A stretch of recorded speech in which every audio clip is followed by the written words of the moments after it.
రేవంత్ సర్కార్ తనపై వ్యక్తిగతంగానే దాడులు చేస్తుందని ఆరోపించారు బీఆర్ఎస్ ఎమ్మెల్యే పల్లా రాజేశ్వర్ రెడ్డి.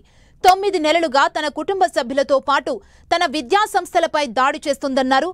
ఎవరో ఒకరు ఫిర్యాదు చేశారంటూ అధికారులు ఇంటికొచ్చి ఇబ్బందులు పెడుతున్నారని చెప్పారు. తనపై అకారణంగా దాడులు చేయడం సరికాదని హితో పలికారు పల్లా రాజేశ్వర్ రెడ్డి.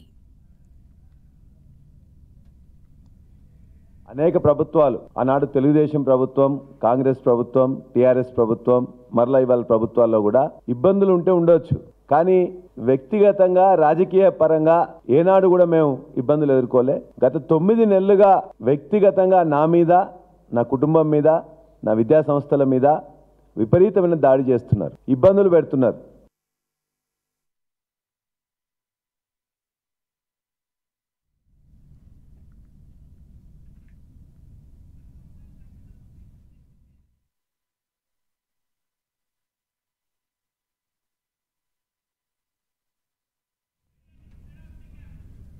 అక్రమ కట్టడాలపై హైడ్రా కదం తొక్కుతుంది, ఉక్కుపాదం మోపుతుంది, దాన్ని ఉపేక్షించేది లేదంటూ సీఎం రేవంత్ రెడ్డి అంటుంటే, మరోవైపు ప్రతిపక్షాలు మాత్రం కావాలనే కక్షపూరితంగా చేస్తుందని ఆరోపణలు చేస్తున్నారు. ఇదే అంశానికి సంబంధించి మరింత సమాచారం మా ప్రతినిధి కరుణాకర్ అందిస్తారు.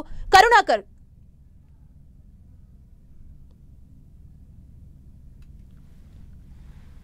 హైడ్రా వెనక్కి తగ్గేదే లేదని చెప్పి హెచ్చరికలు జారీ చేసిన పరిస్థితి. ఎవరైతే చెరువులను ఆక్రమించి అక్రమ కట్టడాలు కట్టారో వారందరి భరతం పట్టకుండా ఉపేక్షించేదే లేదని చెప్పి రేవంత్ రెడ్డి మరోసారి కాసేపటి గంభీరక వ్యాఖ్యలు చేసిన పరిస్థితిని మనం చూస్తున్నాం. గత కొన్ని రోజులుగా హైడ్రా ఏవైతే చెరువులను ఆక్రమించి అక్రమ కట్టడాలు కట్టిందో ఆ కట్టడాలన్నింటినీ కూల్చేస్తున్న నేపథ్యంలో తెలంగాణలో రాజకీయ వివాదం చెలరేపుతుంది.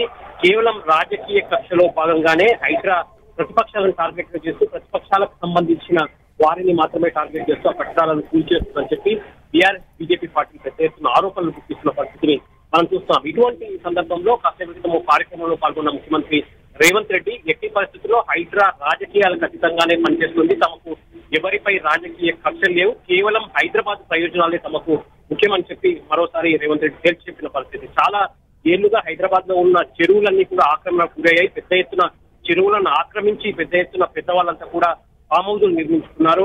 దాంతో పెద్ద ఎత్తున మురుగు అంతా కూడా చెరువుల్లోకి వెళ్లి పూర్తి స్థాయిలో చెరువులన్నీ కూడా మాయమైపోయే పరిస్థితి వచ్చింది. కాబట్టి ఖచ్చితంగా ఆ చెరువులన్నింటినీ పునరుద్ధరించే వరకు వదిలిపెట్టే ప్రసక్తి లేదు. ఎవరైతే చెరువులను ఆక్రమించి కట్టడాలు కట్టుకున్నారో వాళ్ళందరి కట్టడాలన్నింటినీ కూలగొట్టే వరకు హైడ్రా నిద్రపోదని చెప్పి